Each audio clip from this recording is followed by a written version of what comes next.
Hi guys, I thought it might be interesting to have a look at some RFID and NFC stuff. And what we're going to be doing is trying out, to create a little project that might be kind of real world kind of thing that you would have to build if you were like an engineer and you were given the task to create an employee entry system. So imagine that you were given the job to, in the entrance there are some turnstiles, and there is a desk there with a security guy on it, and also there is an exit door, of course, to get out of your building as an employee. And in order to do that, you would have a large solenoid like this guy here that would control the turnstile. So when that is pulled in, this turnstile is open and you can push your way through. And you would be given an employee card that was probably something like this, RFID card. The other side is probably your picture on there, and you probably have it hanging around your neck on a cord. Or maybe you would have a little key tag like this for entry or identifying yourself. So I've actually built a little circuit here that actually does the job. And as you can see, it is not terribly complex. And in fact, we're going to be looking at that. But also during the video, there will be sections of the video dealing with different pieces, and you can look in the description, you'll find a chapter list, and you can go forward to the bit that you're interested in, perhaps, if you're not interested in the whole thing. First of all, we're going to be looking at this circuit here that I've built, and also the idea was, what can you do with Arduino? That's the focus of this thing. And later on we'll be looking at this guy here, which is the Chow starter kit, of course, with a different kind of sensor on it. This is the M5 stack sensor. It is, of course, I2C, and so is this one, but this one here can be actually programmed with that little switch to be I2C or SPI or just using a UART. Any case, this, as I said, you've been given the job to create an employee entrance system. It had to have an exit button or a button behind the desk for the security guy to actually release the turnstile if he wants to. And there is an OLED display here, which is actually going to show, who is going in. It'll have name and details of a person. Of course, in real life, it would be a big display, but they were using a little one here for the demo. You'd have some sort of microcontroller. We are using an ESP-C3 controller here, and as I said, we're using the RFID2 module from M5 stack, and we are going to be running this solenoid over here, and invariably in industry and stuff like that, you have 24 volts for motors and solenoids and stuff. So this is a 24 volt solenoid, and of course you can't run that off the microcontroller.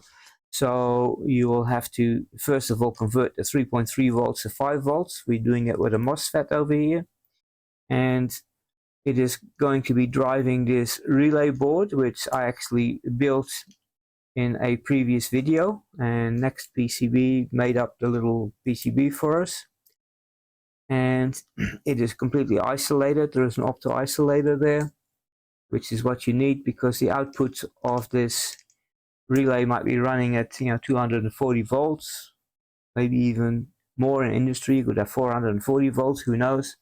But this, of course, is a 250 volt relay, so maximum. In any case, then we have 24 volts coming in here, and it gets switched to the solenoid. So the way we are going to be doing that is by using our power supply. And if you watch my videos, you might remember this is a fairly cheap power supply, but the power supply boards in there are actually quite good quality. But it had, to my mind, a design flaw where it only had a power button up the front, so you can turn it on and off, but you can't actually adjust the voltage without it affecting the output voltage with it. In other words, if you were setting the voltage and you made a little mistake and you set it accidentally too high, you're on the wrong digits or something, you're looking for 5 volts and you are actually on the this digit here, you might have actually just accidentally set it to 15 volts or something. So that would blow up your circuit. So that's not acceptable. Good power supplies, like this one here, they have a button in order to enable the output, and that's what I wanted to simulate here. And also I put some extra filtering in there. The filtering was not good enough. They are switch mode power supplies, so they need extra filtering for a lab power supply. So I put that in as well. I'll put links to the videos in the description so you can see what I did. But this thing is working very well now. So I can actually push that button over here. And now it is on, and you can see it's starting to draw current, 93 milliamps, 0.5 watt or something like that. And if we now go back to the other camera, you see the circuit is actually running now. It says RFID ready. But before we do that, this is what the circuit looks like, because that can be a little bit difficult to see, just with the wires and stuff on the breadboard. This breadboard, by the way, is also, I did in another video. I'm always surprised how they have these. I'll pull it down. They have these sockets for inputting power, but they don't connect them to the rails. And of course I made some different changes to that as well, because I wanted to have a single rail in the middle here, so that some of those big ESP32 modules can be plugged in there, and you still got pins in order to connect them. In any case, if you see the video when I built it, you see why I did that. And I connected the ones with the red dot here. They are connected to this socket, and the middle one is connected to the yellow one here. So you could potentially have like 3.3 volts and 5 volts or something like that. And here there's a red one and the yellow one. So that is what we are using for our demo. Push it up there. And this is the circuit, as I said. So we've got our CAL C3 module, and it is being supplied with 5 volts, but it actually has a voltage regulator on board, and it comes back with 3.3 volts, of course, for its own use. This is the switch.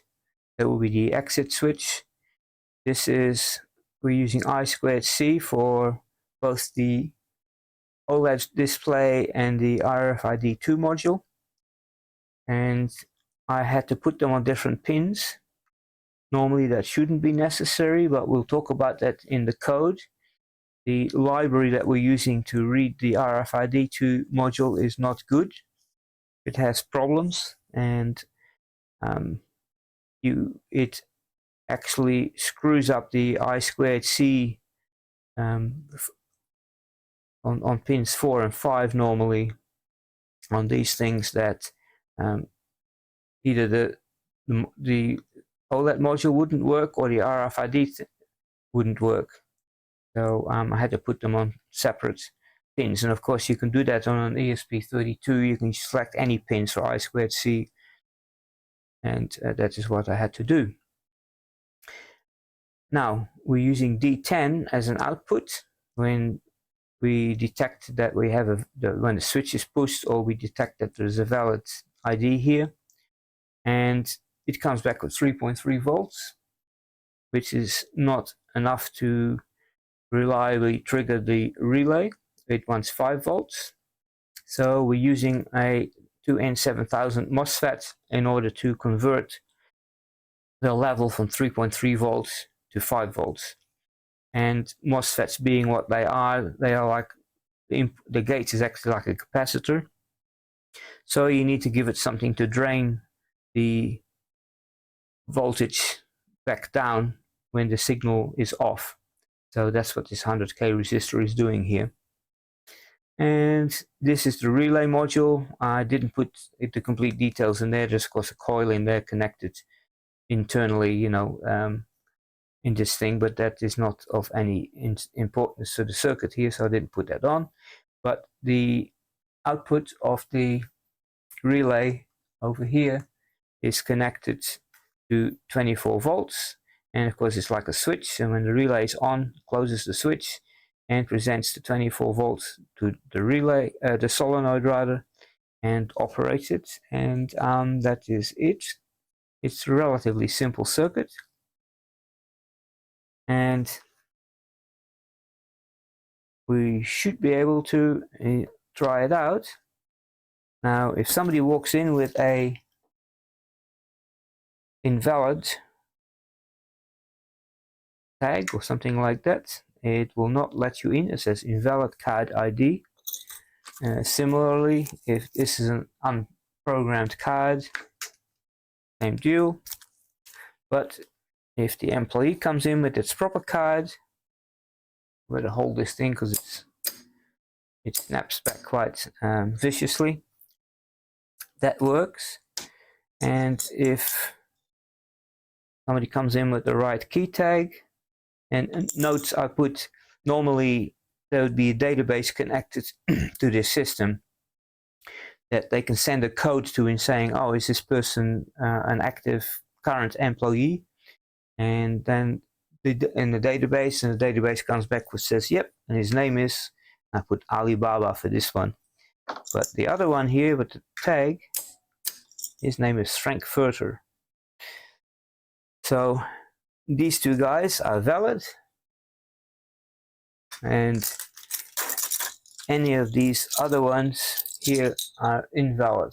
Now this one here is actually a special one. RFID comes with in low frequency. The original ones were 125 kilohertz in the 70s when they were designing this stuff. But later on they switched to 13.5 megahertz.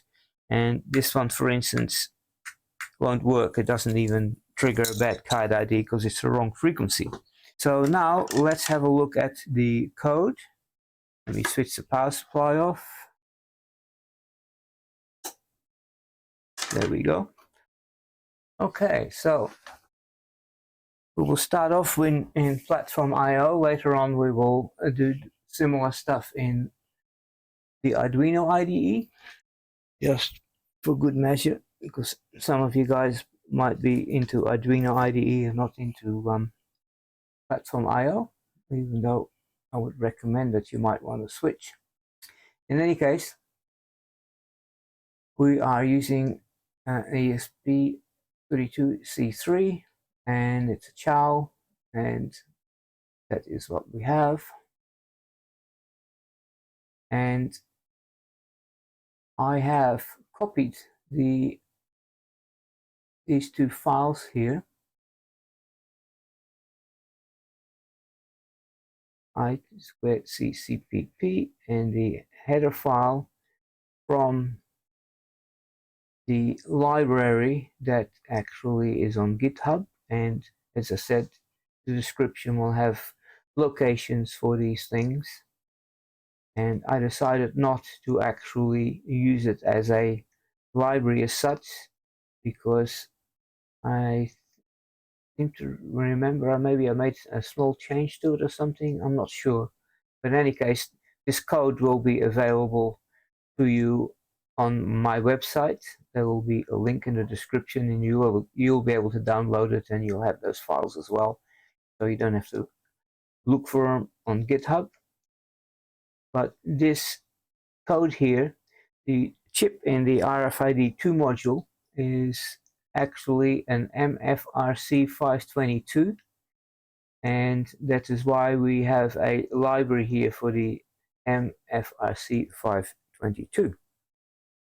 Now, I didn't write this code, and this code seems to be doing something nasty somewhere. I don't know where, but as I said, I could not get the screen, the OLED display, to work at the same time as this code here.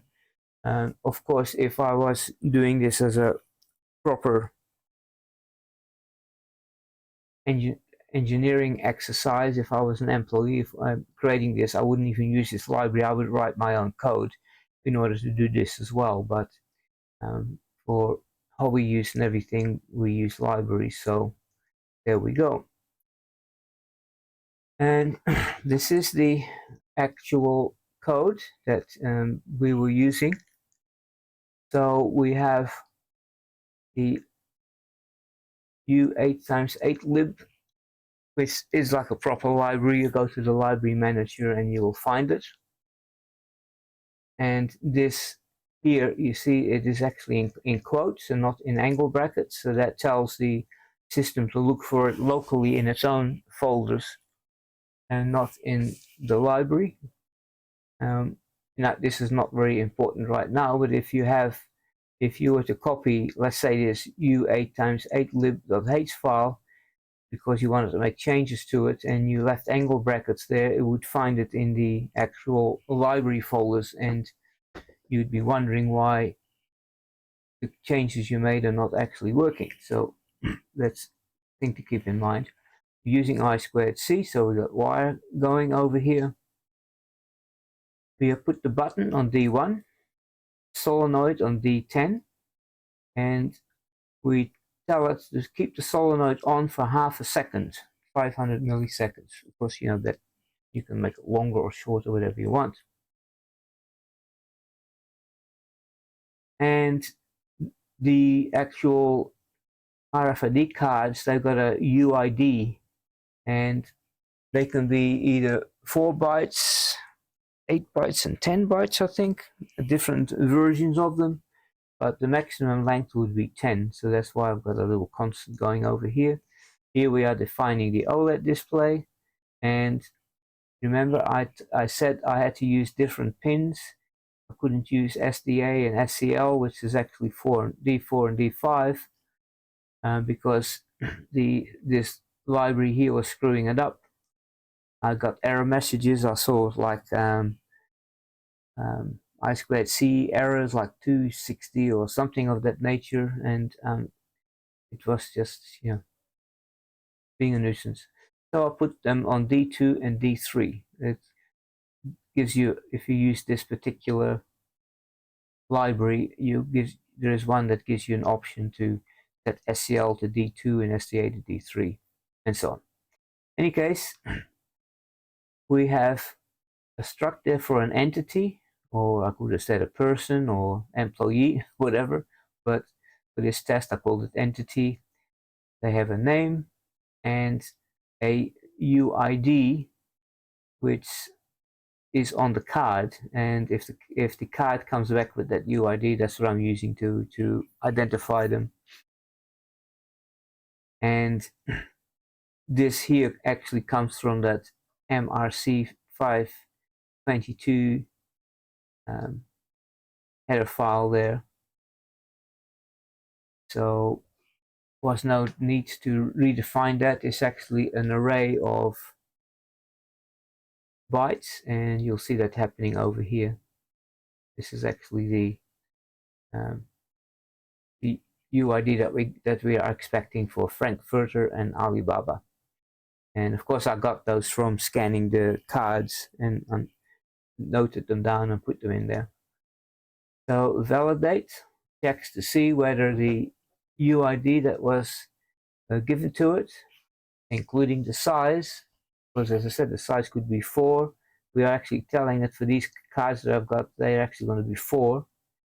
But if you scan a credit card or your phone, for instance, you got NFC in your phone, then they will probably be 10 characters. And also, if you use your phone, you'll notice that every time you use it, you touch it, it comes back with a different number. There's a security and there's encryption there, and that's why you can use Google Pay or Apple Pay or something like that. They have secured it. So here is just checking that the key, the UID is going to be the same size. If not, then obviously it's not going to be right. And then we check whether they actually match, and if they do, we actually come back with a number, which is the number of matching characters, and they have to be the same as what the value is that you sent in.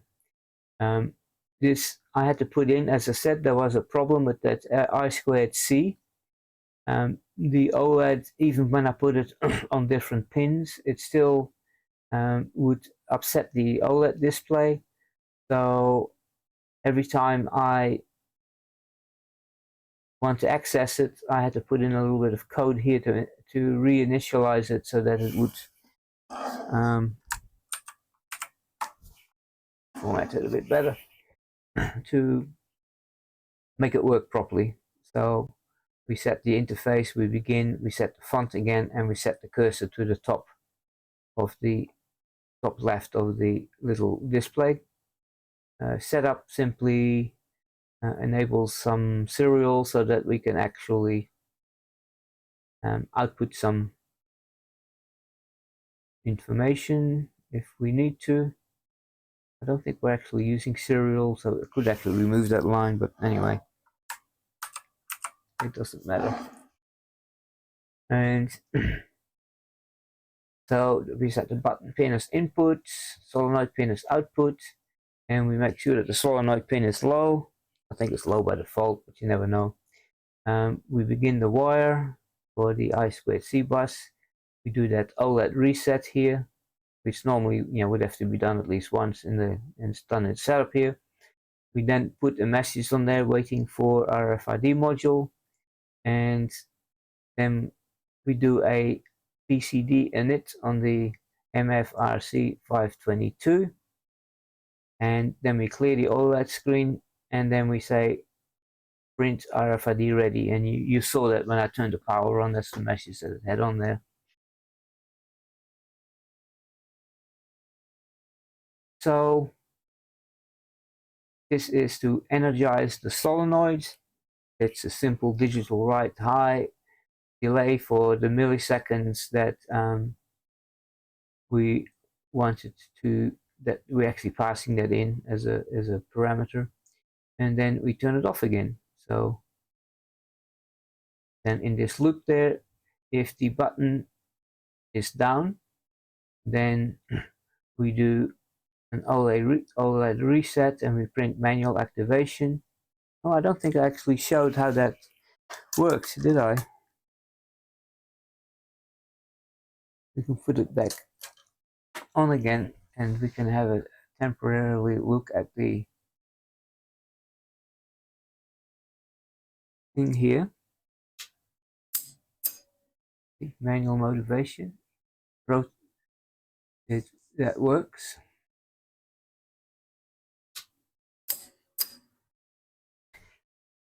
All right.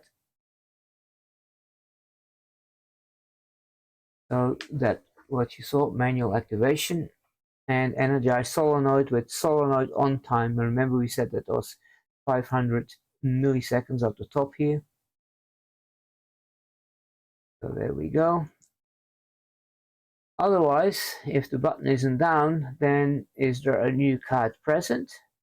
Then if there is, then read the serial number, the UID, delay 200 milliseconds, and then we can return if it's not rather ready. I'm not sure what that delay is for, but it was in the actual test program for this MFRC 522. So perhaps it needs some time to reset itself or something after you do a read on it. I have no idea, but I left that in there. But if it did read the serial number correctly, data is available, then it'll do this OLED reset again, and then it actually calls that validate with the actual size and the UID, and if it was found is greater than and equal to 0, then we print welcome and the name and energize the solenoid. Otherwise we print invalid side ID and delay for 1/3 of a second, just for good measure. Let everything settle down, and that's it. Pretty simple actually. And again, as I said, this code will be on my website and there will be a link in the description.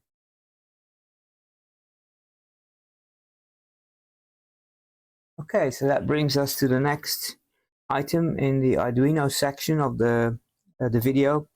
If you go to AliExpress, you'll see these things for sale for quite a cheap price.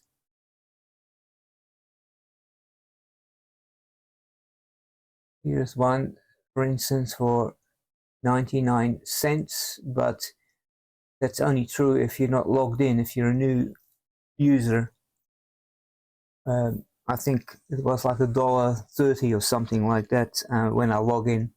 In any case, they are cheap. It is actually a device that's based on a PN532 chip, and there are some other devices that are newer than that have a different chip on there as well, but I haven't got those. And you might remember that the RFID 2 module from M5 Stack was a MRFC522 or something like that. That's a different chip, so you need different libraries for this. And although there are some libraries, if you go to Arduino, that claim to deal with the PN532, none of these will work with this board. I think Adafruit has some boards and things. They probably would work with those. In any case, as I said, it's been a bit of a work to get this thing to actually work. At first I thought that this board was defective and it wouldn't work at all. In any case, in order to get this going means you have to go to this GitHub site. Company that designed this thing originally was Alec House PN532, and you will find the you can download the zip file, but this zip file is not formatted to work with the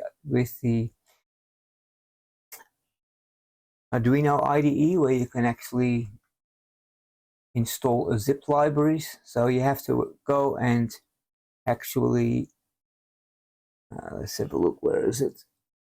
You actually got to unzip them into a folder somewhere, and this is what you end up with.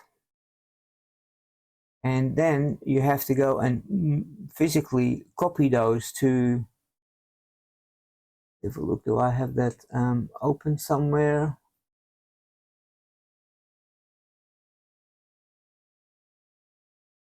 Yes. You then have to physically copy those to wherever your Arduino libraries are located. And for some reason my libraries are actually on my D drive, and I don't know how they got there. Many moons ago I probably set this up and decided to install Arduino on drive D and put the library path there, and I can't remember doing that, but I must have. In any case, your libraries will be elsewhere. I think they normally sit on the C drive under your user ID or something like that. I'm not sure, but you then have to copy those files that are in there into the libraries under PN532, and the information to do that is actually available. Let me see now, is it here? Yes, I found several websites, including on the Electro Home website itself, but this one was more clear. In www.electroschematics.com. So they tell you how to use this thing, and this is for version 3 that we have, and what it can do and what it looks like, and these are the folders I just showed you, and they tell you how to copy it into your library, and then they go on to show how to use it with an Arduino Uno. And it does work with an Arduino Uno because this is older stuff. You know, the Arduino Uno was new, and they have some code here that they're testing. So if you're gonna get one of those things, I don't necessarily recommend it, but it is cheap, and if you're willing to work with it and do all this stuff, then I guess it'll be okay. So let's have a look. I have installed the libraries, as you can see. I then but you also have to install this installed NDEFs. You have to install that because those libraries, the PN532s, they use this library internally, so you need to install that as well. And then we got some test code here. We're in the Arduino IDE. I have selected the Arduino child module, which is what is plugged into that starter kit board, and the code is fairly simple, but this is the code over here.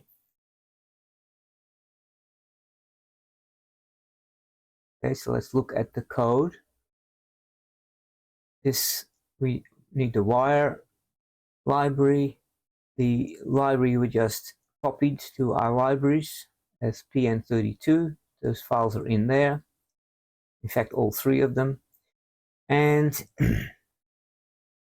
we create an object here on the PN532 I2C, and we then go to we use a serial output in order to see the output, because it was not possible to get the little OLED display working at the same time, I don't think. And in any case, this is based on a little test program. Then we actually print the information when a tag is read. So if I plug this thing in, let's get a cable. There we go.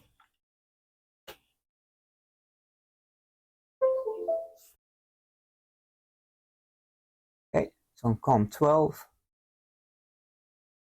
And we go to there.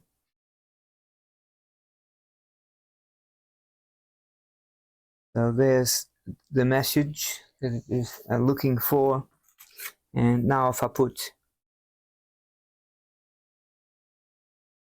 there we go, a tag on there, it gives you the UID and some other information about it. So it is working.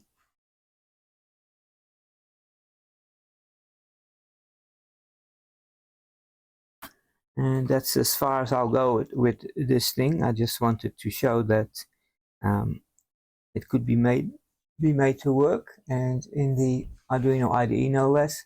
I've tested the same thing in the PlatformIO system, but over there I actually copied the files. Well, let's have a look at it. Okay, so the process with PlatformIO was a little simpler, because it has a lib folder where you can put libraries in. So you don't have to try to find the libraries folder that it might be using and so on when you install libraries.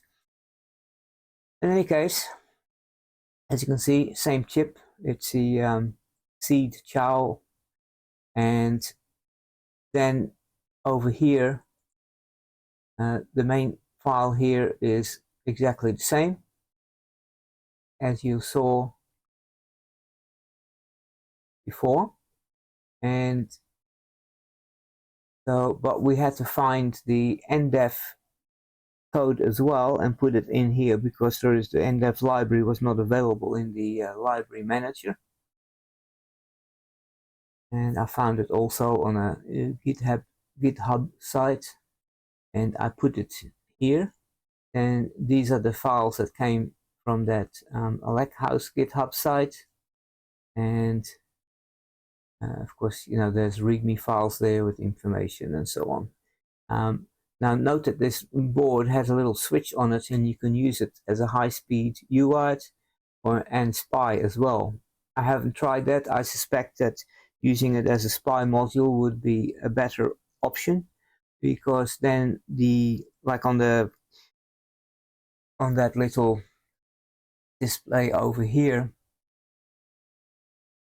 the built-in display, it is actually connected to the I2C port, and it won't be interfering with the I2C that I've got this connected at.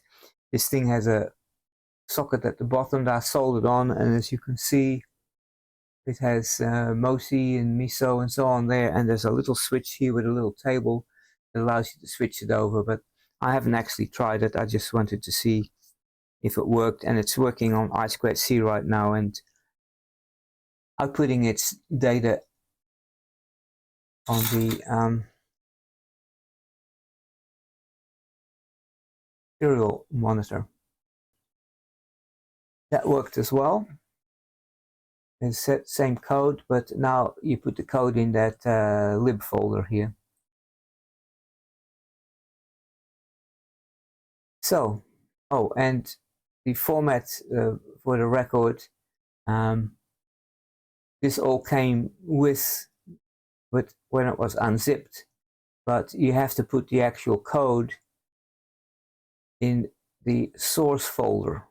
These are the header and CPP files. You put them under SRC. That's what it looks for when you are using a built-in a local library is what this is. So you do have to reformat it a little bit from what it was in the zip file. Okay, so that ends our investigation into RFID using Arduino devices. Next, I'm going to do a video on what we can do on the PC.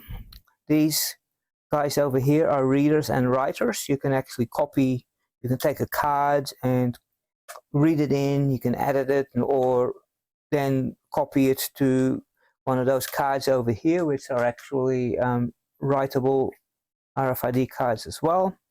And of course you can do the same thing with these tags.